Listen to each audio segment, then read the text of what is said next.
Un cordial saludo, queridos estudiantes. Bienvenidos a este nuevo espacio en el módulo 5, donde abordaremos la temática de conflicto social, conflictividad social y cultural.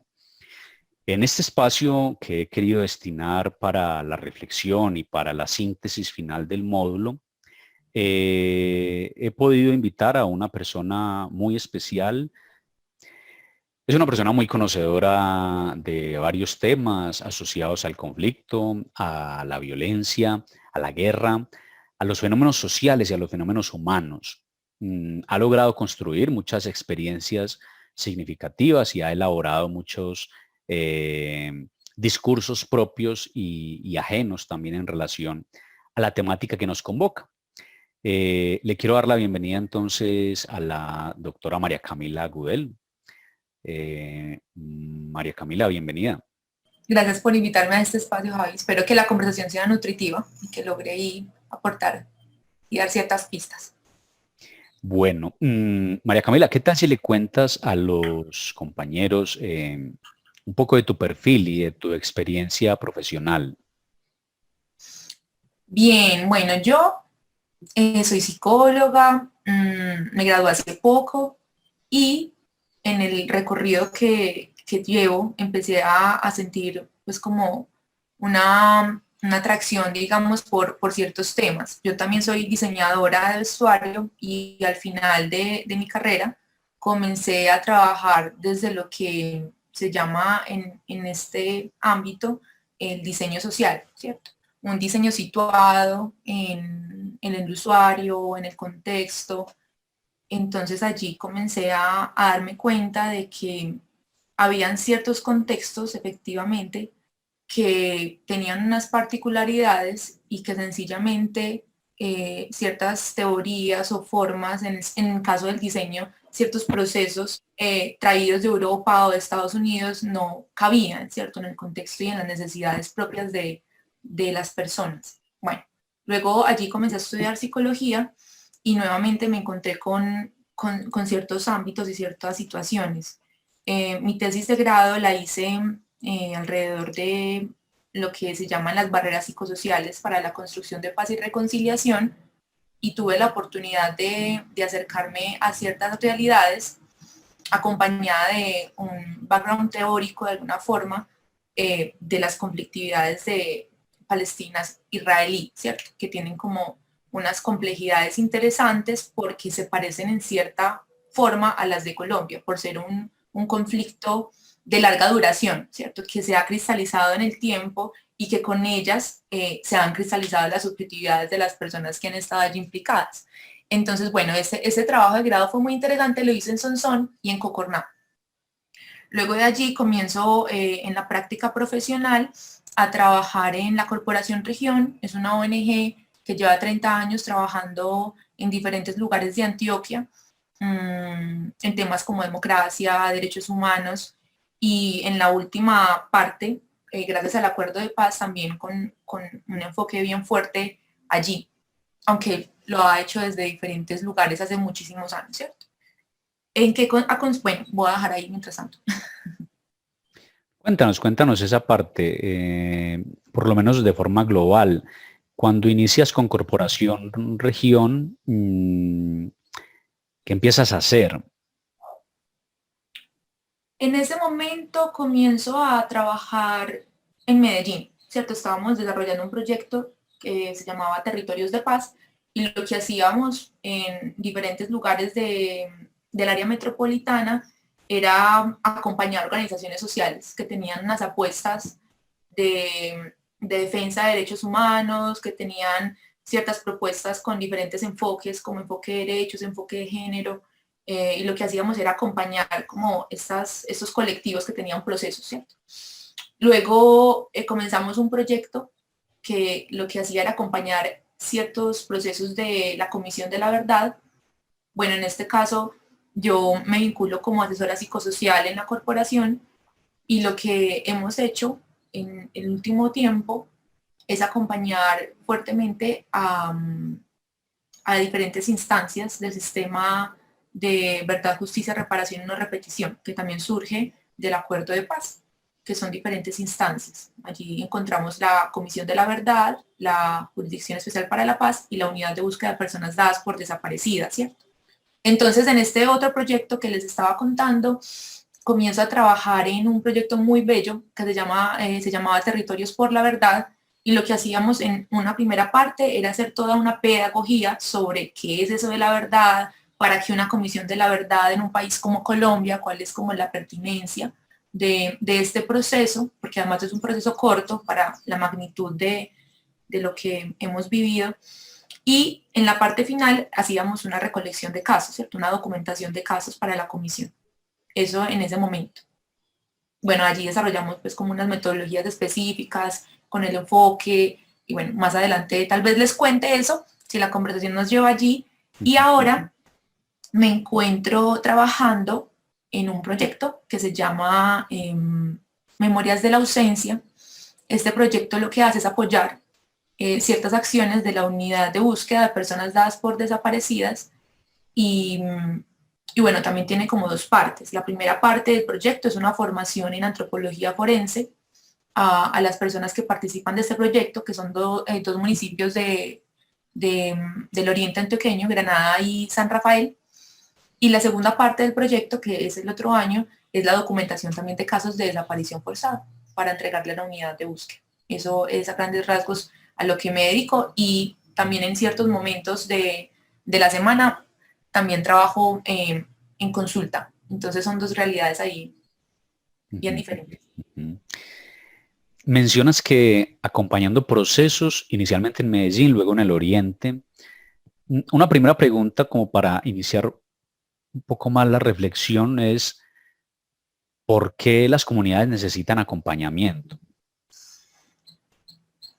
Digamos, yo soy parte de una comunidad, vivencio una comunidad y necesito que alguien venga de una ONG, que vengan unos trabajadores psicosociales, unos especialistas en conflicto, en paz, acompañarme a qué, por qué. Esa pregunta, bueno. En esa primera parte del proceso que yo comencé a acompañar, las comunidades, y esto tiene una característica interesante, es que no hacen parte de la zona urbana, ¿cierto? La característica común de los acompañamientos que hacíamos a estas organizaciones sociales eran iniciativas que estaban en la parte rural. Entonces, por ejemplo, en lugares de Santa Elena, aunque esa no es parte del área metropolitana, en Girardota, en La Estrella, en Caldas, bueno, en todos estos municipios que tenemos, que son cercanos, pero que tienen unas comunidades con unas características, digamos, complejas, ¿cierto? Porque consideramos importante acompañar esas iniciativas. Digamos que son comunidades que no han contado con el acompañamiento de la institucionalidad en materia de formación, en materia de recursos, porque además son iniciativas que son muy ganadoras y que aportan un montón a sus comunidades, ¿cierto? Son organizaciones que tienen una propuesta de acompañamiento a mujeres, por ejemplo, en sus barrios, o de acompañamiento a través del arte a los chicos con iniciativas artísticas. Entonces había una, por ejemplo, en Itagüí, muy arriba, pero con unas iniciativas increíbles con el teatro, acompañando a los jóvenes. Había otra de rescate de la memoria barrial, ¿cierto? Donde comenzaban a unir a través de sus estrategias a las personas mayores que ya se estaban muriendo, y se estaban llevando con ellos pues como toda la historia del barrio, porque había sido un barrio que se creó a partir de se me olvidó el nombre, ¿cómo se dice? Pasiones. Exacto. Entonces, bueno, son un montón de iniciativas que han trabajado, pues digamos, como con las uñas, y que necesitan de alguna forma, ellos mismos lo han planteado, un acompañamiento, ¿cierto? Algo interesante de mi trabajo es que nunca somos psicólogos solamente, ¿cierto? Yo soy la única psicóloga, de hecho, de la organización. Hay muchas personas, o sea, hay antropólogos, hay sociólogos, hay historiadores. Entonces, realmente es un entramado interesante, es un acompañamiento, y no partimos de llevar un saber, ¿cierto? Nosotros venimos a traerles lo que tienen que hacer, sino que es una conversación en la que decimos, bien, ¿qué podemos acá aportar a través del encuentro? Hay herramientas que traemos y hay herramientas que ellos evidentemente ya tienen, pero les acompañamos como a desarrollarlas y a potenciarlas. Eso era básicamente. Hablas de unas características muy especiales, dicen, ellos tienen unas características muy especiales. ¿De qué se tratan esas características y por qué se diferenciarían de otras comunidades que no están en procesos o que nadie les acompaña? Esas características, si se pudiesen listar, ¿de qué se tratan? Las Además de, características. discúlpame, qué pena, además de la ausencia de la institucionalidad, que ya lo mencionaste, ¿cierto? Sí. Voy acá como a marcar a diferentes grupos, ¿cierto? No solo al grupo de ese primer proyecto con los que trabajamos, sino como a todos los que he podido conocer en mi corta experiencia. Y es la vivencia de las conflictividades, ¿cierto? Creo que sí es completamente diferente la forma en la que se ha vivido el conflicto en ciertos lugares, en ciudades. Obviamente eso tiene unas excepciones, ¿cierto? Tenemos barrios en Medellín muy cercanos a 20 minutos del centro que todavía tienen esa ausencia, digo ausencia del Estado otra vez porque es lo que prima realmente, ¿cierto?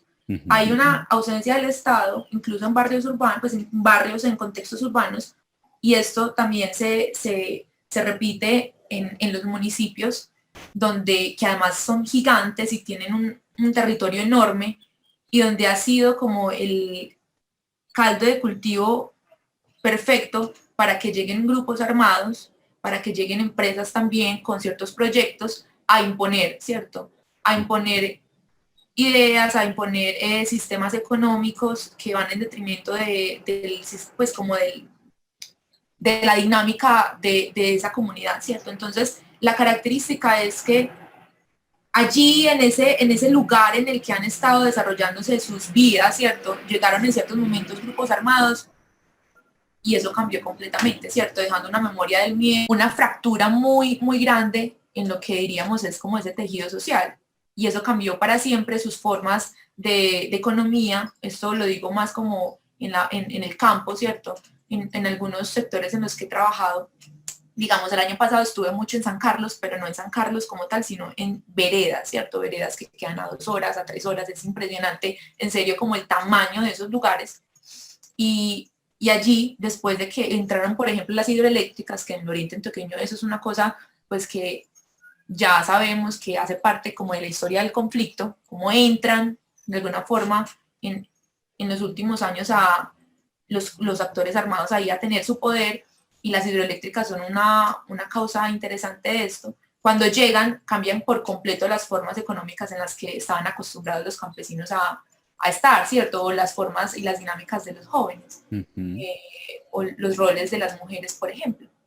Por eso digo que es especial, porque tienen unas características fruto de unas vivencias estructurales que cuando vamos a acompañar esos espacios, pues eso hay que tenerlo claro, ¿cierto? Porque, bueno, como diría, a mí me gusta mucho como una concepción de Baró frente a ciertos síntomas, ¿cierto? A ciertos síntomas sociales. Y él dice que son como características normales frente a situaciones anormales. Y es precisamente lo que he encontrado allí, ¿cierto? Unas características y unas formas de solucionar conflictos de forma violenta, una extrema desconfianza, ¿cierto? Fruto de unos asuntos que tuvieron que vivir y que yo, por ejemplo, como habitante pues de la ciudad de Medellín, no los tuve que vivir en cierto punto, ¿cierto? Claro, claro. Mencionas aquí dos asuntos importantes que quiero rescatar además. Eh, por un lado, el conflicto, como esta vivencia pues, que tienen algunas comunidades y que cada comunidad al parecer lo vive de diferente manera. Entonces ahí empezamos a entrar en el tema justamente de esas subjetividades sociales o representaciones sociales, como lo hemos llamado también en otros espacios. Eh, pero mencionas tres actores que quiero centrarme aquí por ahora. Los grupos armados, tanto los llamados legales como los ilegales, seguramente. La institucionalidad en general, es decir, los entes de gobierno, de control, de los jurídicos, los de las ramas pues, de gobierno, pero también las empresas. Entonces hablas de estas instituciones hidroeléctricas o algunos otros que entran a cambiar vocaciones productivas o a imponer sistemas económicos. Eh, Justamente esta especialidad va en función de hablar o pensar la construcción de paz en las organizaciones. Entonces, si nos pudieses hacer un zoom en la forma en que estas empresas afectan las comunidades, pero si pudiésemos además adicionar cuál sería su participación positiva para no generar estas afectaciones. O ineludiblemente siempre hay una afectación negativa, digámoslo así. Yo creo que, a ver, esto que voy a decir requiere como más estudio, digamos, porque no he vivido en el territorio completamente, ¿cierto? Lo que puedo decir es lo que he recogido en el trabajo que he hecho allá, ¿cierto? En los últimos 2 años. Sí es constante y claro que la llegada de ciertos sectores económicos, de ciertas propuestas de desarrollo, ¿cierto? Hicieron un antes y un después en las dinámicas, ¿cierto? Eso está claro. Hay algo muy curioso, por así decirlo, y es que, por ejemplo, vuelvo al Jordán.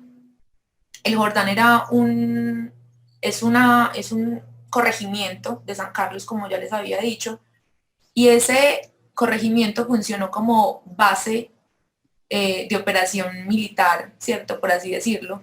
Era como el punto rojo, la zona roja de los paramilitares en ese momento, ¿cierto? Ahí estaban y ellos llegaron y empezaron a vivir con toda la comunidad y, mejor dicho, o sea, esa era su casa, ¿verdad?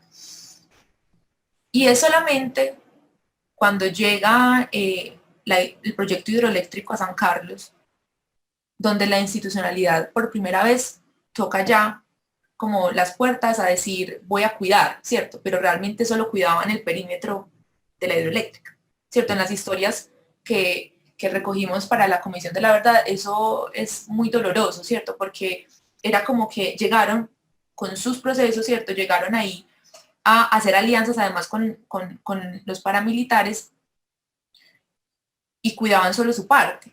Entonces la comunidad manifiesta, y las mujeres, normalmente si hablé más con mujeres que con hombres, de las que participaban del proyecto, ellas decían que la comunidad se sentía muy, muy dolida por eso, ¿cierto? Porque era como un límite más, ¿cierto? Como de aquí para allá están todos pues como las bases legales de alguna forma, como el ejército, ¿cierto?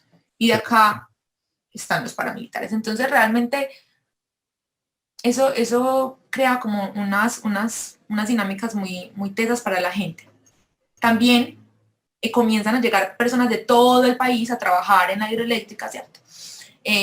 Personas diferentes, ¿cierto? De diferentes cargos. Y el lugar en el que vivía, que era, por ejemplo, en este caso el Jordán, comienza a percibir un montón de cambios en las dinámicas culturales, ¿cierto? Entonces es muy bonito, como las señoras decían, es que comenzaron a crear esas casas de citas, así le decían allá, los burdeles, con la llegada de esos ingenieros, pues, que venían acá a hacer y deshacer con las muchachas del pueblo, ¿cierto? Entonces, para las señoras en ese momento también eso fue muy impresionante. Si ustedes van al Jordán en este momento, es chiquito realmente la parte donde están habitadas donde están como las casas, ¿cierto? Realmente un lugar muy pequeño. Y llega este montón de gente a beber, a crear las casas de cita, ¿cierto? Los chicos comenzaron a tener acceso a los estupefacientes porque no lo tenían en ese momento. Entonces ellos realmente las descripciones que hacen con la llegada de este tipo de proyectos es negativa, es muy negativa. Hoy día podría ser diferente. Han podido vivenciar, pero de mano de otros procesos que no son realmente los de las hidroeléctricas, sino los procesos de construcción de paz que se han hecho, pues como la baja, digamos, de las dinámicas conflictivas allá entre la guerrilla y los paramilitares que cesó por un tiempo, pero otra vez nuevamente están volviendo a ser habitados por los paramilitares, entonces no ha acabado el conflicto en ese lugar, pueden gozar de alguna forma del privilegio que les da estar al lado de una eléctrica, ¿cierto? Pero realmente no es que sea como un resultado directo, pues no es así como ellos lo leen. No es Claro, así. claro. No, no lo viven así ellos, claro. No. Claro. Pareciera que la institucionalidad nacional presume desarrollo social a partir de la intervención, digamos, el favorecimiento de estas instituciones allá, como en el caso de una hidroeléctrica en un sector X o Y, ¿cierto?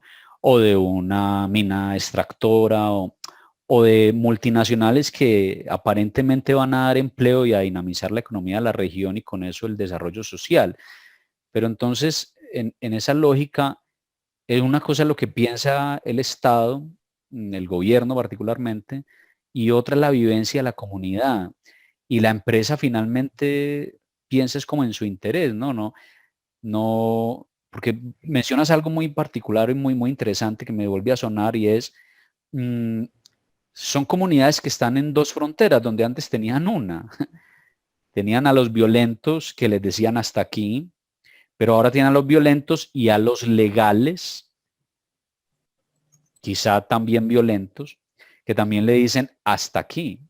Entonces quedan rodeados y pareciese que la empresa no hace nada, sino la ONG que llega un poco a rescatar esta vivencia, pero la ONG tampoco puede desplazar la organización empresarial y tampoco puede desplazar a los actores del conflicto, por lo menos a los actores armados, ¿no? Mm, No, es que no se puede. Es muy teso, ¿sabes? Porque, mira, por ejemplo, yo digo que son como las gafas con las que uno llega siempre a leer el territorio, ¿cierto? Como no es llegar y como, ay, bueno, sí, bueno, voy a hacer un proyecto y esos son los objetivos que vamos a, a llevar a cabo, ¿cierto? Sino que es necesario tener como el contexto, el panorama más o menos claro, ¿cierto?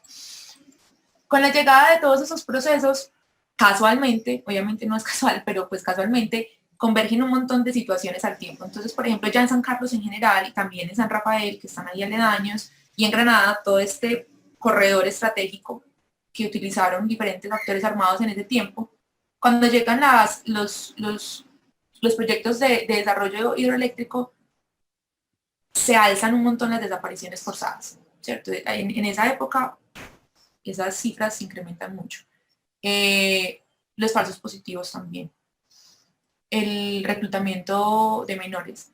Entonces comienzan a convergir un montón de realidades, de conflictos, al lado de supuestamente una visión y un objetivo de desarrollo para la comunidad. Entonces, pues no es tan casual realmente. Y ahora, la última vez que hablé con personas de allá, estaban preocupadas porque va otra hidroeléctrica a hacer un montón de cosas y esto implica que tienen que vender casas, pero la gente no quiere vender sus casas ni dejar sus terrenos, pero ya sabemos acá cómo funcionan las cosas. Pero bueno, entonces, sí, realmente, ¿qué pasa entonces con las subjetividades de esas personas que están como en diferentes fronteras? ¿Cierto? ¿Qué pasa con una mamá, con una familia que está a 3 horas del área urbana, ¿cierto?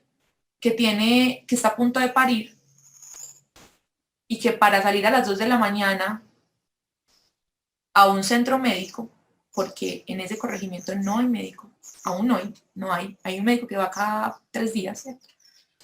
Entonces ahí es donde decimos dónde está la presencia del Estado.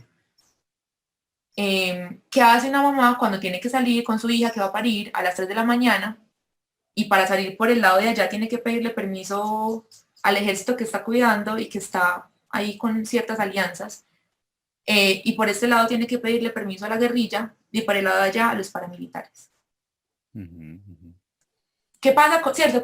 ¿Qué va pasando con esas subjetividades? Empiezan a crear alianzas, ¿cierto? Es muy bonito porque fíjate que, pues digo bonito porque pues a mí me apasiona el tema, ¿cierto? Y ver cómo el resultado de esas situaciones lo que va creando son formas de vida, pues y que finalmente hoy tienen que comenzar a deconstruir ciertas cosas. Por ejemplo, los habitantes del Jordán sufren de lo que llamamos estigmatización por el resto de los habitantes de San Carlos, ¿cierto? Aún hoy ellos son llamados como paramilitares, ¿cierto? La comunidad de Jotán son los paracos, y los otros son los guerrilleros, ¿cierto? Pero claro, tenían que aliarse, ¿cierto? Es que no había de otra. O sea, si vos estabas en la tienda tomándote una cerveza, tenías que saludar al comandante, porque entonces, si no, ¿qué? ¿Cierto? Se te metían en la casa, ¿cómo está, señora? ¿Me da un cafecito? Claro, me damos el cafecito. Sin contar todas las modalidades de terror y de manipulación con las que se aliaban con la gente, ¿cierto? Porque evidentemente no era una alianza voluntaria, era una alianza producto del miedo y del terror que sentían. Entonces, es muy complejo, y lo que vamos a hacer ahora con estos proyectos, de alguna forma, que pues no son la panacea evidentemente y no significan ni el principio ni el fin de una solución, es comenzar a jalar, ¿cierto?, de ciertos hilos. Entonces, bueno, la estigmatización, bueno, ¿cómo vamos a trabajar para que entonces esta comunidad comience a tener otra identidad diferente a somos los paramilitares, sino que hacemos otras cosas aquí? Claro, es muy complejo porque entonces mencionas, podríamos hacer una arqueología y decir, bueno, una es la subjetividad antes de el conflicto armado, otra es durante el conflicto armado como contenedores de, de la violencia de forma directa o indirecta. Otra es entonces la subjetividad que se empieza a configurar cuando entra o un tercero o un cuarto en la fórmula, como sería el Estado, pero con intereses propiamente de capitalización, no necesariamente de desarrollo social humano, por así decirlo. Otra es cuando el conflicto disminuye, y entonces hay una posible esperanza o una posible acción con otras posibilidades de expresión, digamos, social. Otra es la subjetividad del miedo frente a la resistencia inicial, pero otra la que se reconfigura con la alianza que es necesaria para la adaptación, una subjetividad de la sobrevivencia. Otra es entonces la subjetividad que se alimenta de la referencia de la comunidad vecina. Otra la que ellos mismos empiezan a elaborar sobre sí mismos, de pronto a salvo de toda la historia, es decir, algún reducto de historia privada quedará excluida de toda la transformación social y violenta. Pero otra es también la síntesis de toda esa historia. Tú podrías presumir o decir o afirmar o consentir o disentir de que esas subjetividades se van transformando, reconfigurando, y que no son aparentemente estables, sino dinámicas y no necesariamente todas satisfactorias. No sé, ¿ves hacia dónde voy como en este asunto de que hay una reconfiguración constante por cada intervención o cambio que hay ahí en el ambiente? Claro, completamente. Hay algo, sí, evidentemente no son estáticas, por supuesto que no, todo el tiempo están alimentándose de otras cosas que van pasando, de otras cosas que van llegando, de el nacimiento también de las nuevas personas, ¿cierto? Normalmente hay personas mayores que son las que tienen como esas narrativas y esas representaciones del pasado sobre lo que fue el conflicto, sobre lo que fueron los actores armados, y es interesante también, pues yo creo que esto es un tema de investigación todavía un montón, porque todavía no se ha dicho todo, pero entonces si vos fueras a cierto territorio, ¿cierto? Y casi que pudieras empezar a investigar y a comprender cuáles son esas narrativas, cuáles son esas orientaciones emocionales de los adultos, por ejemplo, qué es lo que recuerdan del conflicto, cómo están ahora, cómo viven ahora pues su vida social, ¿cierto? Su vida ya de retiro. ¿Cómo lo viven los jóvenes y los adolescentes? ¿Qué es lo que recuerdan de lo que alcanzaron a vivir? ¿Y cuáles son como esas herencias también de esas narrativas? Porque sí, como la gracia, digamos, o lo especial de las representaciones sociales es que además se heredan también, o sea, no se construyen simplemente a través de la vivencia, no siempre, sino que también son cosas que se van heredando. Y los más pequeños, ¿cierto? Ahí hay una configuración. Y ahorita mencionabas cuando estábamos al inicio hablando y yo pensaba como en la interseccionalidad. A mí me parece fundamental como ese enfoque, porque no es lo mismo la vivencia y la representación de una mamá racializada, por ejemplo, eh, con 10 hijos, 8 hijos, trabajadora del campo, a lo que puede pensar o lo que puede transmitirnos una mamá rural con una familia tradicional constituida, maestra, por ejemplo, que también es otra forma de subjetividad, que era lo que hablábamos ahorita. Claro que es diferente y claro que es muy dinámica, pero sí hay un común, como un hilo común que va enlazando. Y depende de cada territorio. O sea, yo podría decir que en el Jordán es la estigmatización, ¿cierto? Pero que ahora en San Rafael, con la población con la que yo estoy trabajando con desaparición forzada, hay un vacío, por ejemplo, en la educación, ¿cierto? Y una sensación de soledad frente a sus procesos de búsqueda de sus hijos y de sus familiares. Y eso une, pues a pesar de la diferencia entre lo que piensan del mundo y lo que ya piensan y cómo habitan el territorio, si hay algo que les une, que es esa sensación de vamos a encontrar a nuestros hijos, ¿cierto? O vamos a trabajar en el Salón de Nunca Más, en Granada, por ejemplo. O estamos solos y la institucionalidad no viene y eso también hace parte, pues como, o si podemos, ¿cierto? Que es como algo muy bonito de lo que pasa normalmente en cualquier lugar, yo creo, que es que ante la contingencia y ante lo que sucede, finalmente terminan desarrollándose muchas estrategias para sobrevivir, pero también para producir cosas nuevas que no han podido tener de mano de lo que debería tener por sus derechos, ¿cierto? Entonces, sí, claro que es muy dinámica. Escuchando aquí esta intervención, empiezo a configurar también otra percepción frente a las comunidades y estamos, o por lo menos en mi lectura inicial, tomando a la comunidad como finalmente la víctima, que en este proceso de recuperación es la víctima, pero en estas subjetividades internas, digamos, de la experiencia social particular, sacando las variables de la institucionalidad y de los actores armados, en esta estigmatización de la que hablabas, parece que ellos también son victimarios unos de otros, producto del conflicto del que son víctimas, pero entonces se alían a una revictimización interna. Es particular ese asunto, entonces, como la violencia une dos comunidades, pero también generan dos percepciones o representaciones de una a la otra. Los paracos, los guerrillos, o los que están allá con el comandante donde él vive, los que están afuera,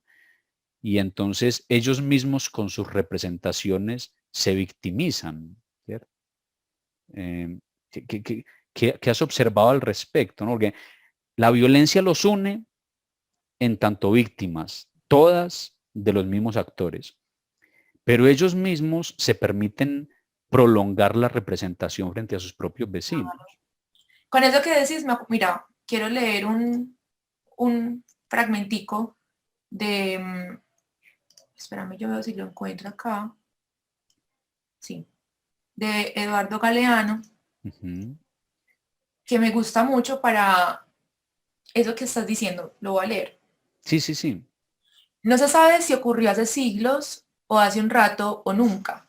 A la hora de ir a trabajar, un leñador descubrió que le faltaba el hacha. Observó a su vecino que tenía todo el aspecto de un ladrón de hachas. Estaba claro, la mirada, los gestos, la manera de hablar.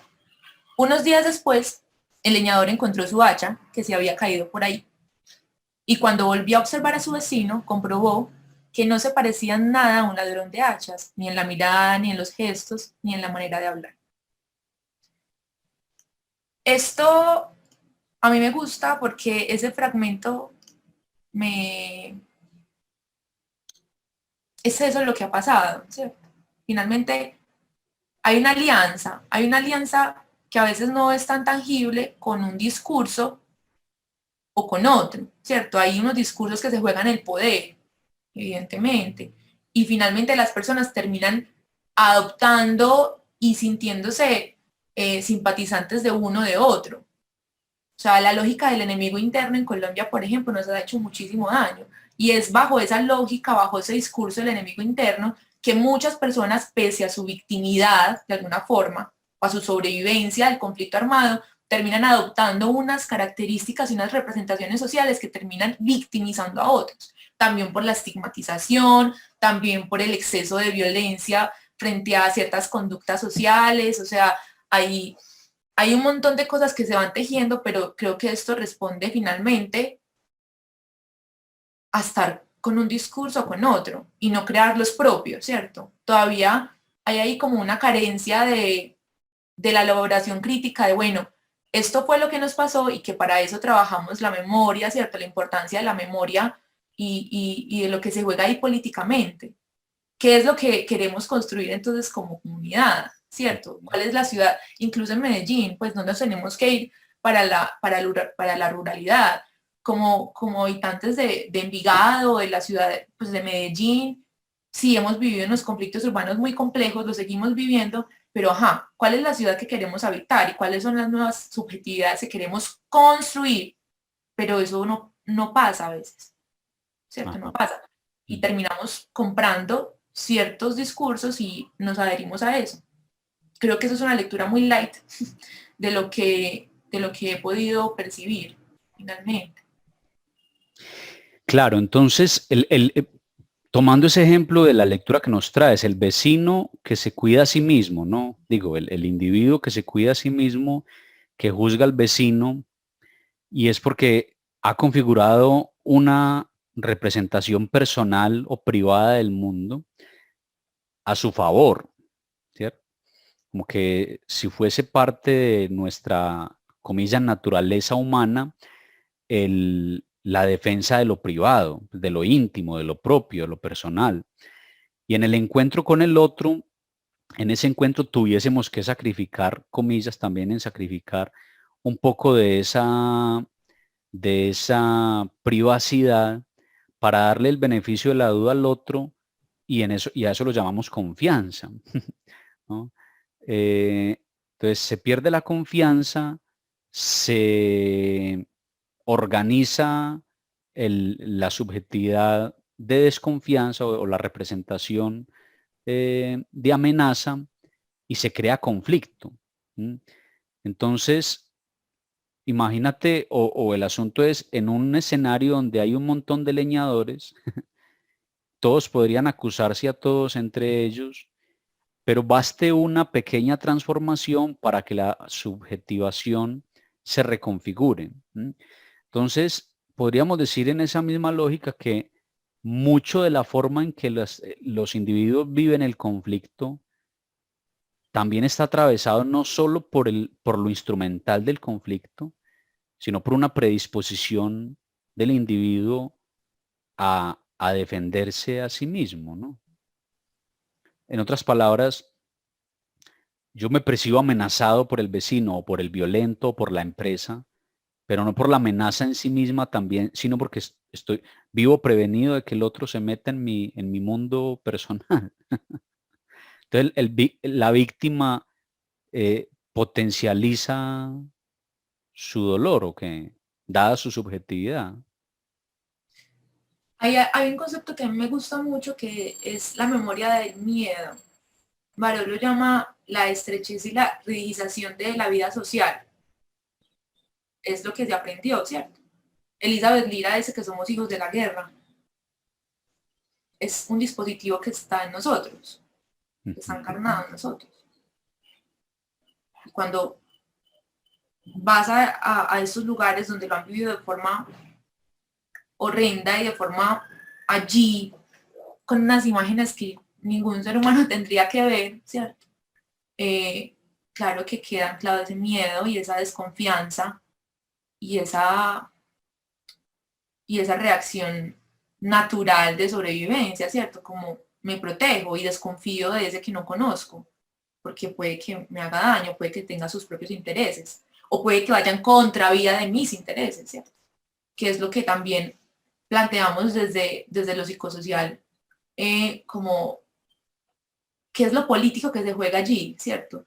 ¿Por qué pensar cómo dejar de pensar en el otro como el enemigo interno y más como un adversario desde la democracia, por ejemplo, y poder convivir desde la diferencia con diferentes formas, pero eso no pasa en este país, ¿cierto? Y en esos lugares menos, o sea, en los lugares en los que hasta el conflicto de una manera muy cruda, la diferencia es como que se siente más, ¿cierto? Y se rechaza más. Y está ahí como en el rechazo y en el logo social, como este es diferente, o este es LGTBI, o este es amigo de ese paraco, o este era guerrillo, y la familia de eso, o sea, hay niños que son estigmatizados todavía, ¿cierto? Niños que están en el colegio que ni siquiera recuerdan, pero eran nietos de, y son rechazados en el colegio por las mismas familias, ¿cierto? Ujú, ujú. A lo que voy, además, es, entonces, si no existiesen los grupos armados, en el mejor de los casos, violentos, pues, y entre otras cosas, pues, primordialmente al margen de la ley, eh, las comunidades también vivirían conflictos y también se destruirían entre ellas con estigmatizaciones muy propias de su discurso particular. ¿Mm? Entonces parece que eventualmente en esta hipótesis lo que hace una comunidad es cambiar el conflicto propio por un conflicto impuesto, ahora con armas, o no lo cambia, sino que lo especializa, ¿cierto? Me Entonces gusta. quitemos las armas y quitemos a los actores al margen de la ley, pero vamos a tener igualmente comunidades violentas. Digo, no necesariamente armadas o también, pero en conflicto constante. Sí, por supuesto, pues la conflictividad es ontológica, ¿cierto? Hace parte de lo que somos finalmente. Creo que eso no está en discusión. Ujú. Qué bueno que tuviéramos la oportunidad de experienciarlo y de vivenciar otras formas de conflicto a raíz de otras vivencias y otras formas sociales. Sería ganador, creo yo, ¿cierto? Poder experimentar otra clase de conflicto, que no sea ese conflicto heredado de la guerra, de todas esas representaciones que hemos heredado de, ¿cierto? Los mismos temas todo el tiempo. No sé, cuando hablabas de eso, recordé un testimonio de una señora, no, de una señora no, era un chico, no sé, unos 25 años más o menos. Y él me cuenta cómo recuerda con mucho miedo y con mucho dolor, un día cuando tenía más o menos 8 años, estaba jugando por ahí en la calle y él vio en una casa como una cruz de palito, ¿cierto? Y él muy naturalmente cogió la cruz de palito y empezó a jugar con ella, a hacer como formas en la tierra, ¿cierto? En la que estaba enterrada la cruz de la casa.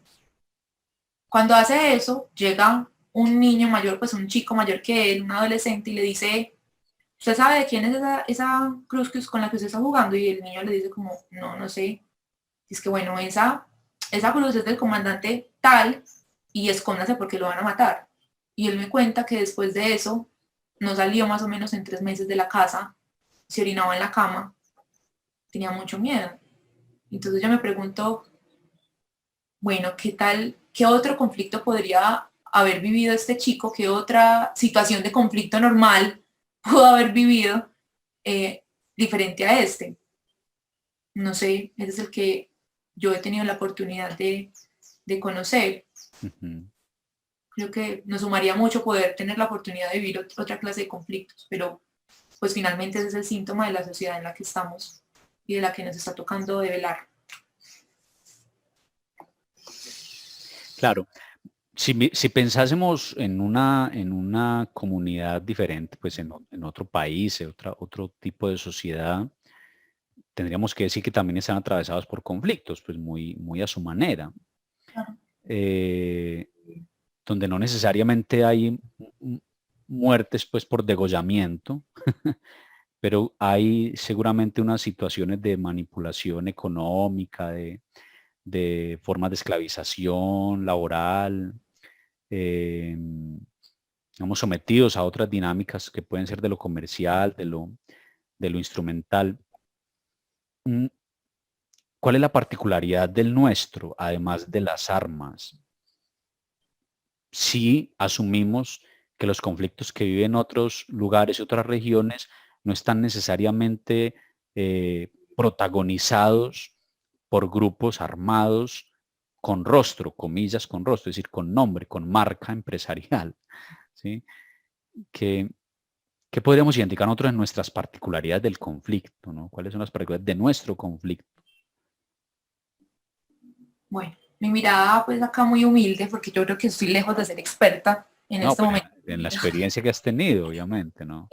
Bueno, yo creo que las raíces, el conflicto colombiano tiene unas raíces estructurales muy profundas, ¿cierto? La superficie son las armas, la superficie son las disputas políticas, ¿cierto? La polarización que vivimos en este momento y que se ha vivido desde hace muchísimos años en Colombia. Pero creo que la raíz es muy estructural. Y cuando decimos que el conflicto tiene raíces estructurales, entonces hablamos de desigualdad, ¿cierto? Unas profundas desigualdades sociales. Hay personas en este país muy pobres, con unas necesidades básicas que no están resueltas, una violación a derechos humanos sistemática. Creo que el problema básico son derechos humanos, ¿cierto? No hay un respeto por los derechos humanos y creo que eso es fundamental y eso podría ser como un punto diferenciador de algunos otros conflictos en otros lugares del mundo. El de nosotros tiene esa particularidad, ¿cierto? Hay una desigualdad profunda, una educación mínima, ¿cierto? Que impide que las personas comiencen a crearse sus propias subjetividades, ¿cierto? Lo que hablábamos ahorita fuera de cámara, ¿cierto? Que finalmente, sí, el resultado de lo que yo pienso del mundo hoy es el resultado de un entramado. A mí me gusta mucho la visión rizomática de Deleuze, porque finalmente se termina perdiendo como el origen, porque son tantas cosas que van convergiendo para situarme yo donde estoy hoy, pensando en lo que pienso, viviendo como vivo, pero el hecho de que yo pueda más o menos rastrearlo o crearme unas nuevas subjetividades cada vez, hacerme preguntas críticas, pues me lo ha dado la oportunidad de conocer otras formas, de estudiar, de tener un desarrollo, digamos, de lectoescritura. Hay muchas comunidades que en este momento ni siquiera lo pueden hacer. Miren, les voy a poner un ejemplo.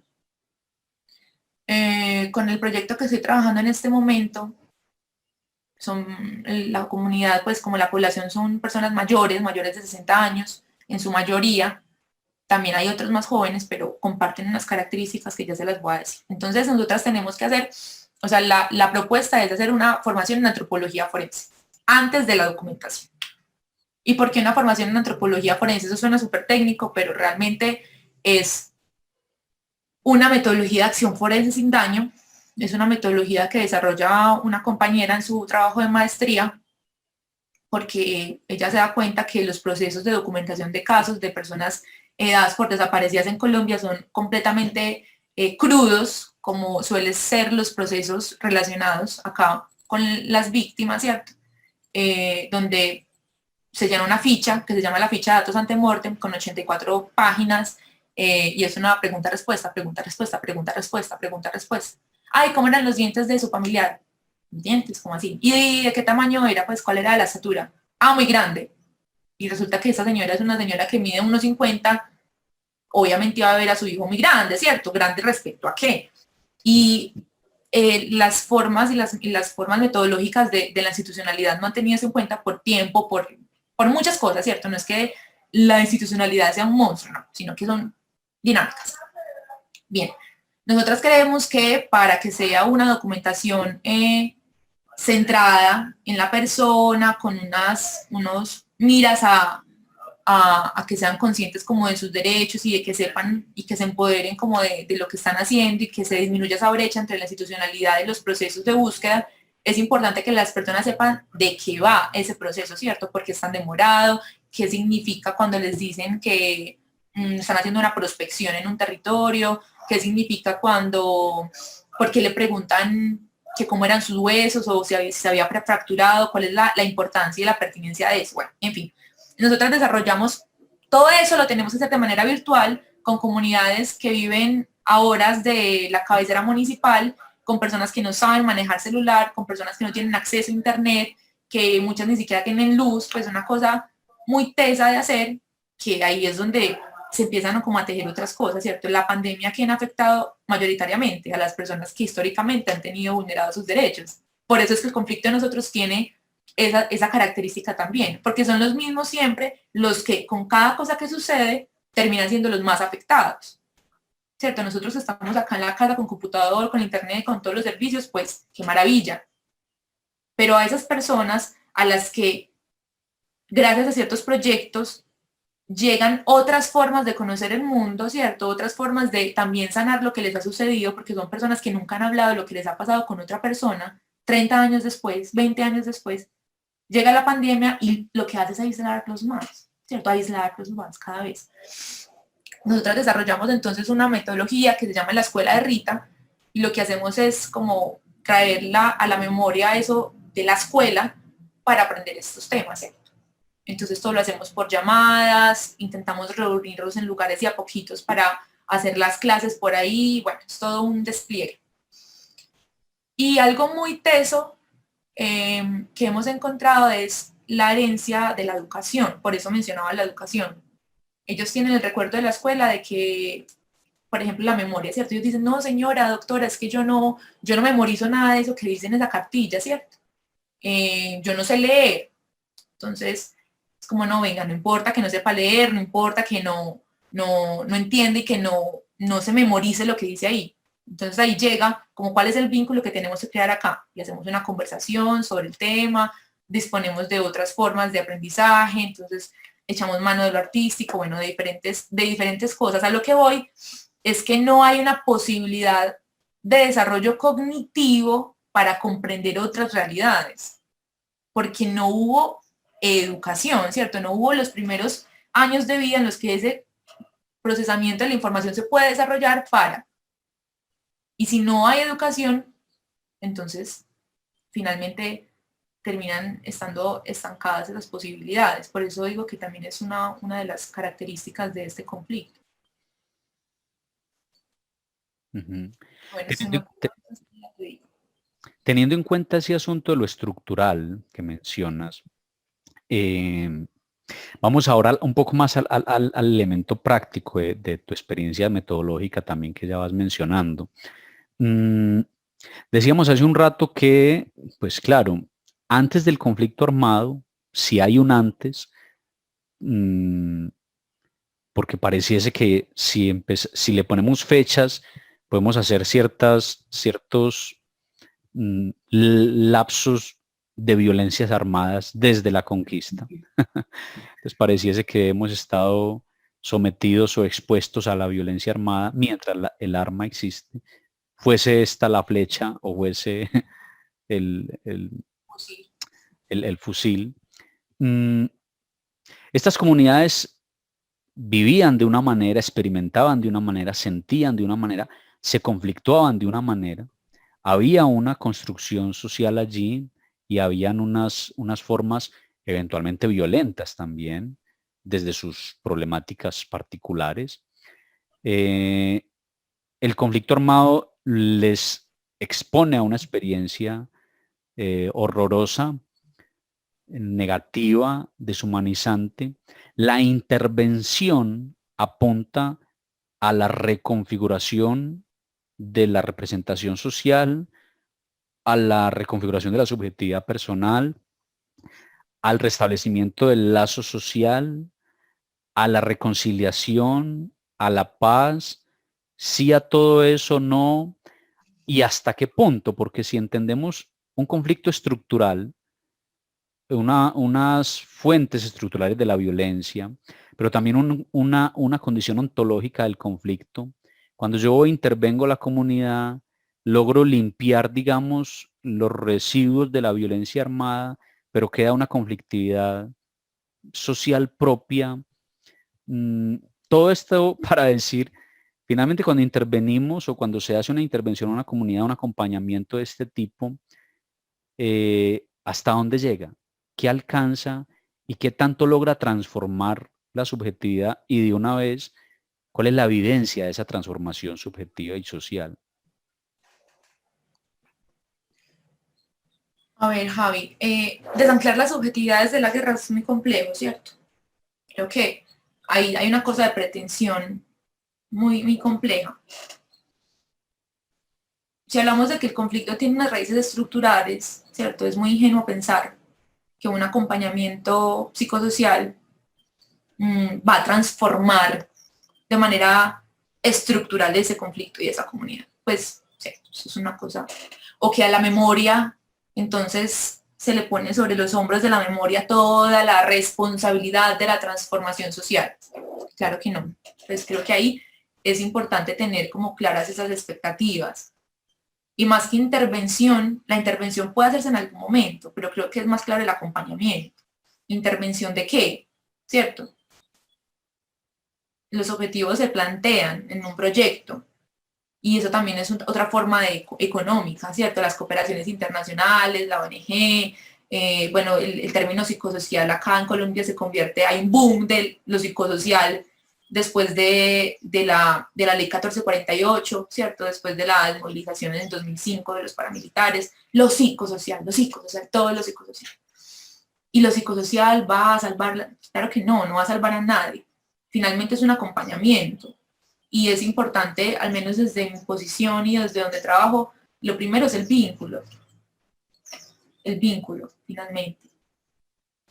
Y como el vínculo, sí, es una forma de ir reconstruyendo la desconfianza y reconstruir confianza, ¿cierto? Eso que está muy roto en los lugares. Cuando yo te decía ahorita que es muy doloroso ver y escuchar personas que me dicen como, hay, usted puede creer que yo hace 30 años no hablaba de esto, nunca, esto me pasó hace 30 años y me lo guardé.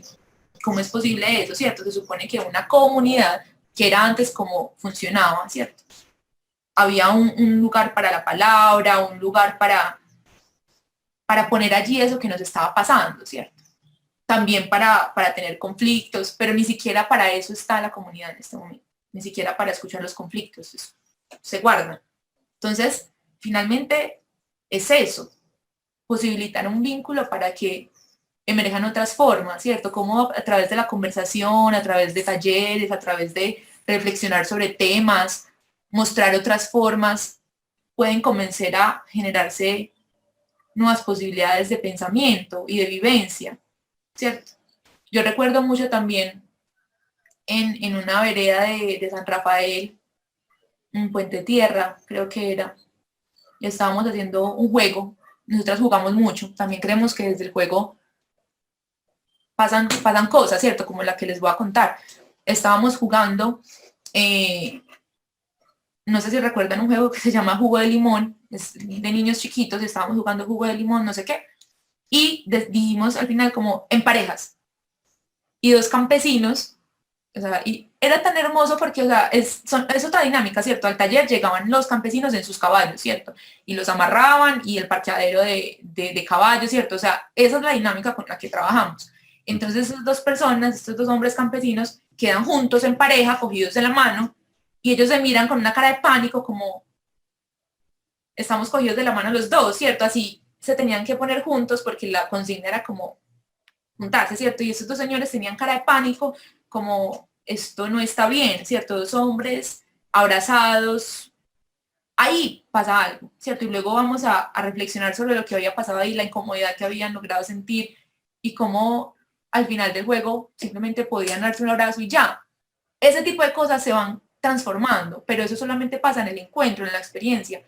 Chris Lieb menciona algo muy bonito sobre lo psicosocial, ¿cierto? Y él dice que lo psicosocial es eso que no ha pasado aún, porque solo pasa cuando tú y yo nos encontramos, ¿cierto? La conversación que hemos tenido el día de hoy, pues probablemente será diferente con cualquier persona que tú la tengas, ¿cierto? Pero finalmente lo que los dos estamos construyendo acá no existía, ¿cierto? Y eso es lo psicosocial, lo que pasa allí en el encuentro, en la experiencia. Eso es. Entonces, por eso podemos ir con objetivos, con propuestas, pero es nada más cuando conocemos el lugar, el contexto, la historia y la necesidad de esas personas que podemos finalmente acompañar de una manera digna, de una manera respetuosa. Sí, claro, con miras a una transformación social, pero no una transformación social que nosotros pensamos que es la que debe Claro. ser. Esa Lo que escucho, transformación social, lo que escucho aquí es además porque de pronto estaba poniendo el énfasis bastante grande en relación al actor armado, es, hay una comunidad que tiene una dinámica propia, viene la violencia armada y afecta esa dinámica, pero entonces la intervención en este caso a la comunidad no es para que se reconcilie con el victimario, sino para que se reconcilie entre ellos mismos, donde antes aparentemente no estaban en un conflicto tan grande, pero que el conflicto externo vino, profundizó la crisis social y entonces el acompañamiento psicosocial no es exclusivamente de cara a la reconciliación y a la negociación con el victimario, sino las víctimas entre ellas que eh, emergió una desconfianza propia, pero que no les pertenecía. Ujú, sí, exacto. Y también con los responsables del conflicto, claro que sí, también he tenido la oportunidad de acompañar esos procesos y estar sentada con los responsables y con las víctimas y generar ahí unas conversaciones, pero finalmente eso es un error, digamos, de la institucionalidad y no solo de institucionalidad pues estatal, sino institucionalidad, ¿cierto? Lo que ellos llaman los chalecos, un desfile de chalecos todo el tiempo con unas propuestas de salvadores de la comunidad y donde han hecho acción con daño, porque creen que entonces la reconciliación, la que ellos piensan, la que ellos creen que la gente necesita es que se sienten frente al otro, se cojan de la mano y se abracen y que digan, te perdono por haber torturado a mi esposa, ¿cierto? Te perdono por haber puesto una bomba en el pueblo. No, eso es un proceso que se va dando orgánicamente. Hay muchos testimonios y procesos de reconciliación con responsables en Colombia que están documentados de una manera muy bella, pero que eso no ha surgido porque fueron allá de forma forzada a decir, hola, venimos a buscar el perdón. Es un proceso muy orgánico que se va dando, claro, después de la dejación de armas, ¿cierto? Pero que van siendo muy en la perspectiva de la justicia restaurativa, de qué voy a hacer yo en este lugar en el que hice daño, pero es poco a poco. Y para eso creemos que sí es fundamental que la comunidad vaya generando una confianza. O sea, si no confían entre ellos mismos, ¿cómo van a confiar en un otro que evidentemente y fácticamente hizo daño? Uh -huh, uh -huh. Entonces creo que puede ir en cualquier vía, pero creo que siempre hay que escuchar la necesidad de lo que están necesitando. Ah, es que las víctimas necesitan reconocimiento. ¿Cuál reconocimiento? Pues, ¿qué reconocimiento necesitan? Unas piden que se les reconozca la verdad, ¿cierto? Porque además estamos en un país con gente negacionista, donde el conflicto no existió, el conflicto armado nunca existió, ¿cierto? Lo que hubo fue terrorismo. Muchas víctimas lo que piden es reconocimiento, ese reconocimiento. Otras piden un reconocimiento material, claro que sí. Otras piden justicia, pero ¿qué justicia? Entonces, es el uno a uno, ahí no hay forma de estandarizarlo, o sea, muy difícil estandarizarlo. Ahora, presumimos que quizá antes de los armados sí había tal confianza o tampoco entre la comunidad. Pues en las que yo he estado, sí, Uh y hay -huh, historias y anécdotas y formas de vida muy diferentes a las que el conflicto armado rompió, uh ¿cierto? Unas -huh. dinámicas mucho más solidarias, habían comunidades de apoyo al apoyo, habían madres comunitarias, ¿cierto? Una forma muy bonita de vida. Claro que habían conflictos, por supuesto, pues claro que sí, pero sí era diferente. Y la confianza sí se rompió y las cosas sí se transformaron. O sea, no es como, sí, claro, por supuesto que sí. ¿Qué más podríamos enlistar allí en esa lógica de pérdida de confianza, la desconfianza que está graficada pues en el señor dueño del hacha, ¿no? Y otros, digámoslo así, antivalores o conductas, rezagos o residuos del conflicto, de la violencia. ¿Qué más se rompe? ¿Qué más se fractura? ¿Qué más hay que rescatar?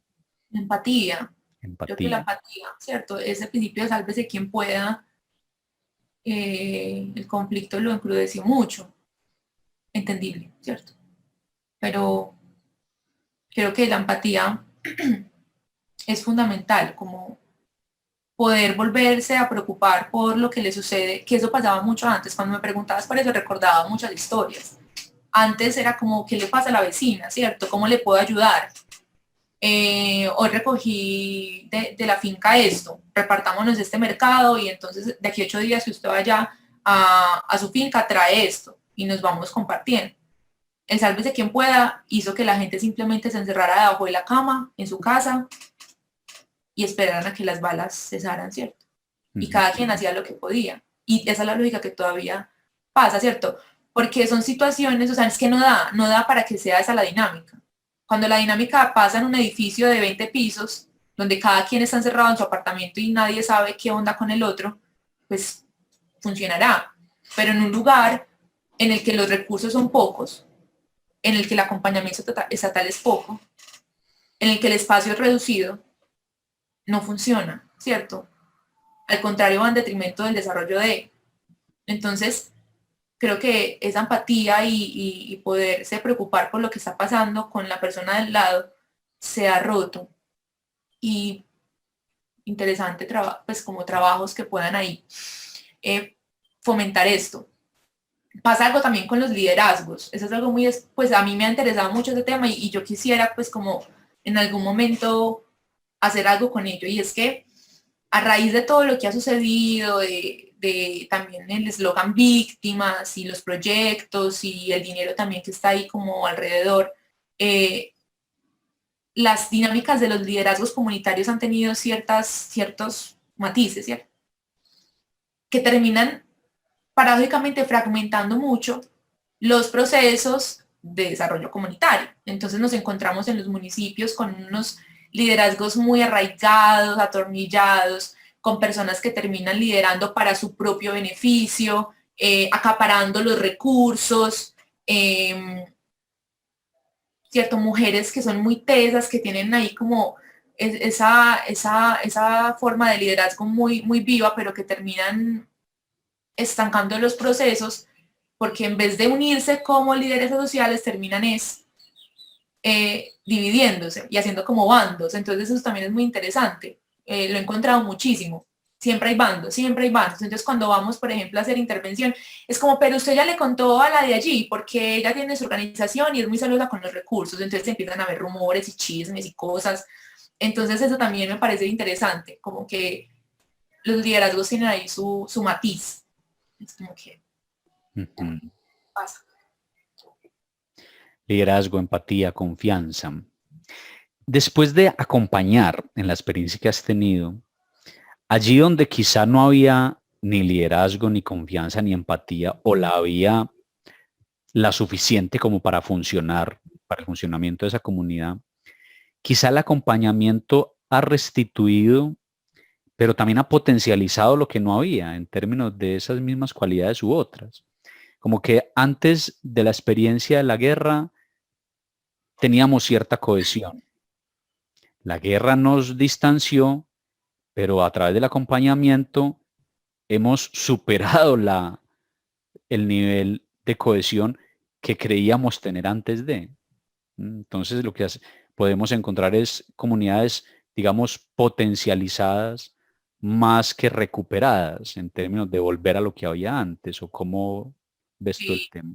sí, fíjense que, por ejemplo, todas las personas con las que trabajamos en región son personas que ya han participado de proyectos, ¿cierto? O sea, no es como que vamos cada vez con personas, sino que las personas que nos ayudan, ¿cierto? Y de hecho son vinculadas con un contrato laboral al proyecto, son personas que han participado y se han formado como gestoras, como hay muchas que son también Provísame, ¿cierto? Que es toda esta red de acompañamiento psicosocial entre mujeres que no necesariamente tienen un nivel de escolarización alto, sino que comienzan a formarse como lideresas comunitarias y en esa capacidad de acompañar a otras mujeres y a otras personas y niños que han transitado por lo mismo, ¿verdad? Entonces, hay experiencias que dan cuenta de eso que vos estás diciendo.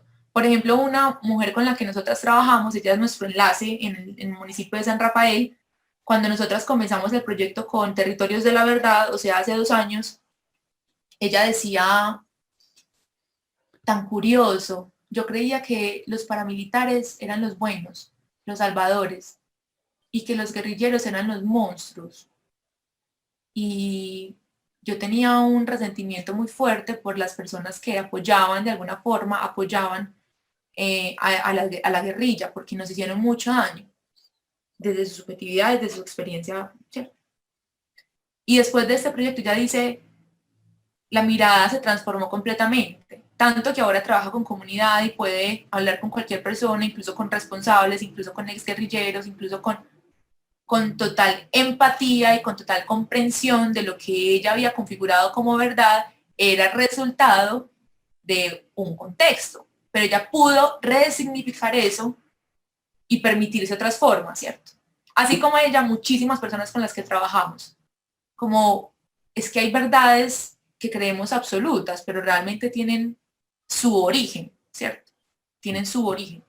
Y creo que ahí, solo con esos testimonios de vida se hizo, o sea, yo me siento bien servida, ¿cierto? Como hicimos algo, hicimos el trabajo y eso generó un liderazgo nuevo, eso pudo transformar ciertas realidades. Entonces, como ese caso, creo que muchísimos tenemos que a través de una conversación, a través de un juego, a través de un nuevo tema, comenzaron a surgir otras cosas. También trabajamos, por ejemplo, con instituciones educativas, en lugares en los que los viejos se están muriendo, no han contado lo que sucedió porque les da pereza, porque les da miedo, porque les da horror, porque ya no quieren saber más, ¿cierto? Caso como el de Santa Ana en Granada, una vereda también lejana, y ese pueblo después del conflicto fue un pueblo fantasma,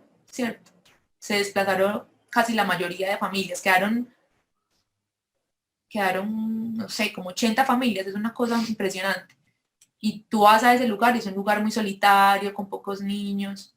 Entonces el trabajo que hicimos allá fue muy fuerte en la institución con los chicos, preguntando como, bueno, ustedes qué saben de acá, de este territorio, ¿cierto? ¿Qué ha pasado? Y cuando terminamos el proyecto, ver a estos chicos, a esos adolescentes, a esos niños, hablando de la inclusión, hablando de la historia del conflicto, del aprendizaje del conflicto, yendo a sus casas a preguntar como mamá qué fue lo que pasó, comprendiendo unas realidades muy complejas de las que antes no se hablaban. Ahí hubo un cambio y se potencializó algo que allí no había. Recuerdo que, voy a cerrar con esta historia, pues, y es que estábamos haciendo un juego de roles. Y recuerdo que yo puse una imagen de Brigitte Baptiste, una imagen, ¿cierto? Y era a través de un velo, entonces los chicos pasaban así como ellas por muchas fotografías que seguramente eran extrañas para su realidad, ¿cierto? Porque no la habían conocido. Y una de ellas dice, una niña como de 7 años, como ella es una, ¿cómo fue que dijo? Ella es una cochina, algo así, como ella es una cochina. Entonces ella decía, como, ¿por qué es una cochina? Porque se viste como un demonio, porque se viste como una mujer y parece que es un hombre. Es una irrespetuosa, irrespetuosa.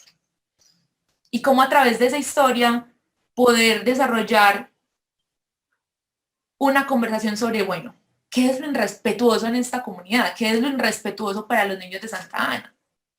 ¿Cierto? Porque ella es irrespetuosa y poderle mostrar que esta mujer que parece irrespetuosa, ¿cierto? Tiene unas decisiones de vidas alternas, es científica, ha desarrollado teorías, contribuye al conocimiento del país. ¿Será que sí? Pues será que es irrespetuosa entonces frente a esos valores que tiene? Entonces, cosas como esas creo que hacen la diferencia. La niña dejó de verla irrespetuosa o no es la meta, no es la meta No, que... no es la meta, es mostrarle que Ujú, eso que ella considera irrespetuosa también tiene otros valores, ¿cierto? No es solo irrespetuoso. ujú, ujú, Que ella la siga considerando irrespetuosa, no, será la configuración que ella vaya haciendo mientras que, ¿cierto? ujú, Pero poderle mostrar que no solo es irrespetuosa, ¿cierto? claro. Porque lo que escucho es como que estos acompañamientos a las comunidades estuviesen favoreciendo la toma de conciencia de la representación social como para que estas representaciones o estas subjetividades no ocurran, digamos, exógenas o fuera de sí mismas, sino que la comunidad se haga consciente de ellas, ¿cierto? Y las pudiese dirigir para un mejor beneficio. Si me permites una última pregunta, mencionas repetidamente a las mujeres, a las madres y has trabajado con estas comunidades también en aras de inclusión, de identidad. ¿Por qué si me permites de esta manera, la subjetividad de la mujer o la subjetividad femenina o esta configuración particular asociada a lo femenino aparece tanto en el centro del conflicto? Es tan visible y es tan vulnerable versus otras subjetividades que podríamos asociar masculinas, ¿cierto? Digamos, ¿qué ocurre allí? Creo que es una cuestión de roles, ¿cierto? De roles de género. Finalmente la guerra se llevó a los hombres en su mayoría. Los guerreros eran hombres en su mayoría. Y cuando esto sucede, lo primero que pasa es que el rol de la mujer se transforma, ¿cierto? De lo que en ese contexto era. Entonces hablamos de que, claro, la mujer cuando su esposo es reclutado, asesinado, cuando hace parte también del mismo conflicto como combatiente, ella termina teniendo que reconfigurar su función, ¿cierto? Alrededor de lo que es la familia. Entonces esto marca un antes y un después. Muchas mujeres son como, yo no sabía hacer nada, yo solamente sabía preparar los alimentos y cuidar a mis hijos. Y cuando esto sucede, yo debo salir, comenzar a desarrollar otras habilidades, trabajar en la tierra, ir al campo, ir al pueblo, ¿cierto? Eso es lo primero. Las mujeres fueron las que quedaron y las que tuvieron que hacerle cara a. El valor de lo comunitario, digamos como de transformación social, procesos de resiliencia, han sido pues como abanderados por las mujeres. También recuerdo una historia de una mujer de San Carlos, muy hermosa ella, que decía, cuando los paramilitares vinieron a vivir acá, los niños jugaban con armas de palo. Ellos jugaban a matarse unos a otros con armas de palo. Todos los días, porque ellos veían todos los días cómo bajaban camiones con muertos, gente arrastrada por el piso, ¿cierto? Un horror, unas imágenes muy cruentas, y ella lo que hace con otra mujer es crear en la noche unas noches de agua panela, ¿cierto? Y donde hacía intercambios con esos niños y le cambiaba las armas de palo por juguetes, por otro juguete. Eso lo hacían las mujeres en ese tiempo, porque sus esposos no estaban, ¿cierto? Porque no estaban, por diferentes razones. Bueno, y otra cosa frente a las mujeres es las mujeres buscadoras, por ejemplo. La mayoría de personas que buscan a sus seres desaparecidos son las mujeres. Es una cualidad, ¿cierto? De poder construir, reconstruir al lado de lo que ya no está, de lo roto, También hay hombres, por supuesto, pero finalmente son esos roles de género los que terminan incidiendo en que sean las mujeres las que lleven a cabo esos procesos, ¿cierto? En los procesos que yo acompaño siempre, obviamente la convocatoria es abierta, pero siempre llegan son las mujeres. Los hombres están en otros asuntos. Claro. Bueno, Camila, pues una mujer, estamos escuchando, compañeros, llena de historias de las que no hemos preguntado, porque si preguntásemos por sus historias, pues tendría todas que contar y seguramente tendríamos mucho que dolernos escuchándolas. Pero unas palabras que nos permiten tener un acercamiento, una comprensión adicional a la conflictividad y a los fenómenos particulares que van en contra de la paz y unas prácticas que apuntan no a la eliminación del conflicto, sino a una vivencia un poco más cohesionada y consciente de unas formas de vida pues propias de cada sociedad. María Camila, pues te escuchan, entre otros, futuros especialistas en construcción de paz desde las organizaciones y en las organizaciones. Eh, si fueses a dejarles alguna síntesis ética o recomendación metodológica o reflexión experiencial, mm, algo que le dijese, mira, ustedes son futuros especialistas, encontrarán con el conflicto, con el sujeto, con la relación, con lo social, con la violencia, con los rezagos y con las representaciones de la violencia por venir también.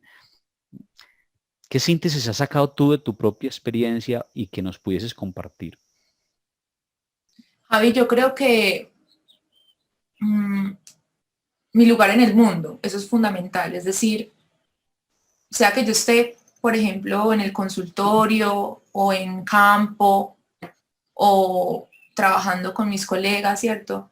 ¿Cuál es el lugar que tengo en el mundo? ¿Cuál es mi posición ética y política frente al accionar? Creo que eso es lo fundamental para ir creando una praxis coherente, ¿cierto? Claro que la contradicción estará siempre, es imposible que no haya contradicción, pero creo que una praxis responsable está dirigida a una coherencia ética, una coherencia política, un enfoque digno frente a lo que yo quiero en la realidad que se supone queremos transformar, ¿cierto? No es gratuito que estudiemos, ¿cierto? Pensando en, ok, ¿cómo transformar las conflictividades? ¿Para qué? ¿Cierto? Creo que la pregunta es del ¿para qué? ¿Qué quiero lograr? Y otra cosa fundamental que creo que a mí me parece importante, y eso sí es muy Foucaultiano, pues, pero la política, lo político se juega en el lugar de las microhistorias, de los microespacios. Y creo que en el país y en las organizaciones y en los territorios necesitamos darle valor y darle fuerza a esas historias que no han sido escuchadas, porque no son las hegemónicas, porque no son las del lado del poder, porque no tienen ciertas alianzas, ¿verdad? Entonces yo creo que es una responsabilidad, al menos mía, muy ética de poderle dar el lugar, porque seguramente hay mucho ahí para aprender. Y creo que lo otro es escuchar siempre, dejar el espacio del silencio para escuchar y encontrarme con la otredad, que tendrá mucho que aportar a su propio proceso. Nosotros tenemos luces, tenemos pistas de cómo potenciar eso que esas personas quieren lograr, pero ellos son los que saben, ¿cierto? Ellos son los que son expertos en su vida, en sus procesos. Nosotros somos unos invitados nada más. Entonces creo que el silencio también es fundamental. Sería eso. Gracias por la invitación. Bueno, a ti, María Camila, muchas gracias. Y seguramente las pinceladas en algunos temas que tocamos, porque como ven, el tiempo es muy poco y podríamos hacer zoom sobre cada palabra que nos pone aquí la experta. Entonces nos daría para más.